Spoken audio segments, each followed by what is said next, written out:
अस्सलामु अलैकुम वरहमतुल्लाहि वबरकातुहू। कैसे हैं आप लोग? उम्मीद है कि आप खैरियत से होंगे। मैं हूं सरफराज आलम और आप देख रहे हैं इस्लामिक ज़िक्र। नाजरीन, आज हम आपको ऐसा वाक़या बताएंगे जिसमें कब्र के अंदर बच्चे की पैदाइश हुई।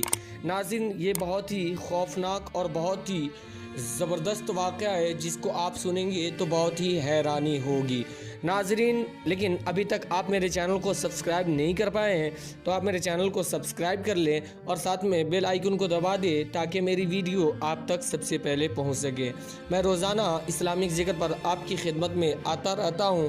आप मेरा सपोर्ट किया करें जिससे मैं आगे बढ़ूं, तो मैं आपकी हमेशा खिदमत करता रहूं।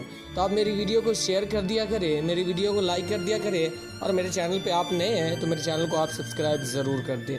नाजरीन, आज हम आपको एक ऐसा वाक़या बताएंगे जिसमें कब्र के अंदर बच्चे की पैदाइश हुई। नाजरीन, ये वाक़या अफ़गानिस्तान का है कि एक शौहर सऊदी अरबिया रहता था और उसकी बीवी वह अफ़गानिस्तान में रहा करती थी। नाजरीन, वो उसके शौहर हमेशा 2 साल 1.5 साल पर आया करता था।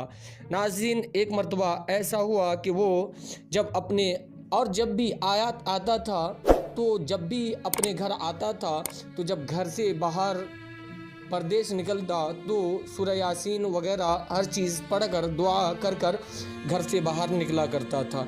नाजरीन, उसकी ज़िंदगी का यही मामूर था कि जब भी कहीं भी जाया करता था तो वो अल्लाह तबारक व तआला से दुआ करके निकला करता था अपने घर वालों के लिए और अपने लिए, अपने रोज़ी रोज़गार के लिए, हर चीज़ के लिए वो दुआ करके निकला करता था। नाज़रीन, बहुत मुद्दत गुज़र जाती है और उसको औलाद नहीं होता, यानी कुछ साल गुज़र जाता है उसके बाद भी औलाद नहीं होता। नाज़रीन, ऐसे ही एक दिन जब वो अपने देश में वापस आया, अपने घर वापस आया, कुछ दिन रहा तो अल्लाह के फजलो करम से उसको खुशखबरी मिली कि उसका औलाद होने वाला है।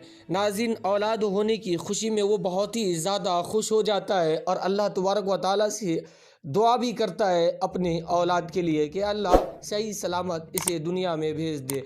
लेकिन नाज़रीन, कुछ ही दिनों का वो पेट में ही रहता है, लेकिन उसको विदेश जाने का यानी सऊदीया जाने का फ़्लाइट का टिकट आ जाता है। नाज़रीन, उसको बुलावट सऊदीया का आ जाता है तो वो जब घर से बाहर निकलने लगता है तो अपनी बीवी से मोहब्बत का इज़हार करते हुए और दुआ करता है, ए अल्लाह, जो मेरा औलाद होने वाला है तो उसकी हिफाजत करना। नाज़रीन, उसकी हिफाजत करना, इसी लफ्ज़ पे आप केयर कीजिएगा। नाज़रीन, वो दुआ यही करता है, अल्लाह, जो मेरा औलाद होने वाला है उसकी तू हिफाजत करना, और उसके बाद चला जाता है। नाज़रीन, यहाँ पे सिर्फ दुआ मांगा था, औलाद अल्लाह के लिए अल्लाह के हवाले करके गया था, तुम्हारे हवाले करके, और उसकी हिफाजत के लिए दुआ मांगा था। इत्तफाक से उसकी बीवी का इंतकाल हो जाता है। नाज़रीन, फिर वो रोता रोता वहाँ से आता है अफ़गानिस्तान, यानी अपने देश में आता है। जब आता है तो बहुत ज़्यादा हैरत हो कि बहुत ज़्यादा रोता है। बहुत मुद्दतों से औलाद नहीं हुआ था और उसके बाद होने वाला था तो उसकी बीवी का ही इंतकाल हो गया। नाज़रीन, बहुत परेशान होते रोते रोते वो बहुत बेचैन हो जाता है। उसके बाद उसकी बीवी को दफना दिया जाता है, कब्र में रख दिया जाता है। कुछ महीना गुजरने के बाद नाज़रीन, कुछ महीना के गुजरने के बाद कब्र से बच्चे की रोने की आवाज़ आने लगी। कब्र से बच्चे की रोने की आवाज़ आने लगी। लोग वहाँ की आवाज़ जब बच्चे की सुनते तो घबरा जाते कि कब्र के अंदर से ये रोने की आवाज़ कैसी आ रही है, यानी ये बच्चा कैसा रो रहा है, यानी जो औरत इंतकाल हो गई है वो तो औरत थी, बच्चे की रोने की आवाज़ कहाँ से आ रही है। गांव वाले लोग बहुत ही परेशान हो गए और बहुत ही डर गए कि ऐसा मामला क्यों आ रहा है। पहले लोग दुआ मांगे फिर भी कुछ असर नहीं हुआ।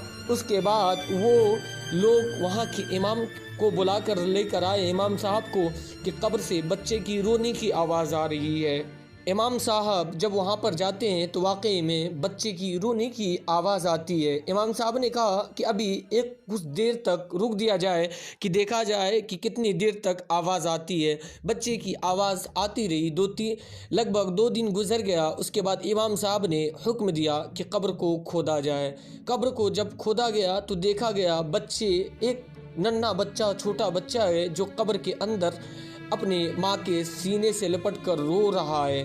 ناظرین، یہ دیکھ کر، معاملہ دیکھ کر لوگ بہت ہی پریشان ہو گئے، حیران ہو گئے کہ یہ معاملہ کیا ہے، قبر کے اندر بچے کیسے پیدا لے سکتا ہے۔ اس کے بعد اس بچے کو اٹھایا گیا اور گھر لے کر آیا گیا۔ باپ لے کر گھر پہ آتا ہے، اس کے بعد وہیں پہ آتا ہے اور دعا کرتا ہے، اے اللہ، اس کو جب یاد آتا ہے، اے اللہ، کہ ہم نے اللہ سے دعا مانگی تھی کہ اللہ میرے بچے کی حفاظت کرنا، یعنی اللہ نے بچے کی حفاظت کی ہے، بچہ ابھی اللہ کی حفاظت میں تھا تو وہ پیدا ہو گیا۔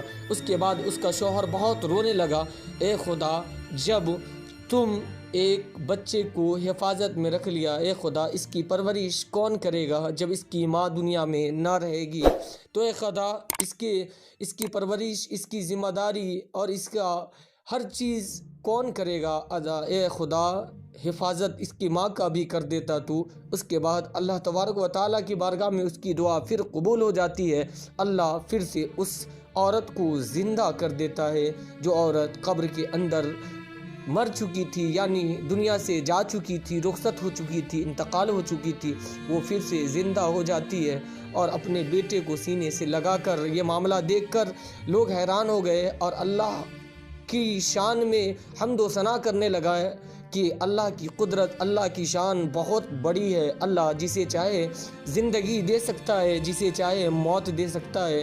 خداوند قدوس کی شان بہت بڑی ہے۔ اس سے بہت ہی نصیحت آمیز سبق یہ ہے ناظرین کہ ہمیں کہیں بھی اور کہاں بھی جانا پڑے، جہاں بھی جانا پڑے، اللہ کی بارگاہ میں کچھ پڑھ کر، حمد و ثنا اللہ کا کر کر، اس کے بعد دعا مانگ کر کہیں نکلنا چاہیے، تو اس سے آپ کی حفاظت اور آپ کے گھر والوں کی حفاظت ہوتی رہے گی۔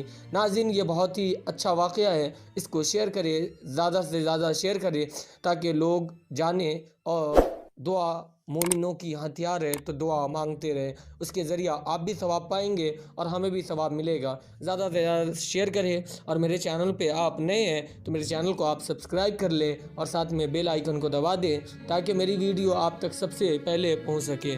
میں اسی طرح کی ویڈیو لے کر آتا رہتا ہوں۔ آج کے لیے اتنا ہی۔ السلام علیکم ورحمۃ اللہ وبرکاتہ۔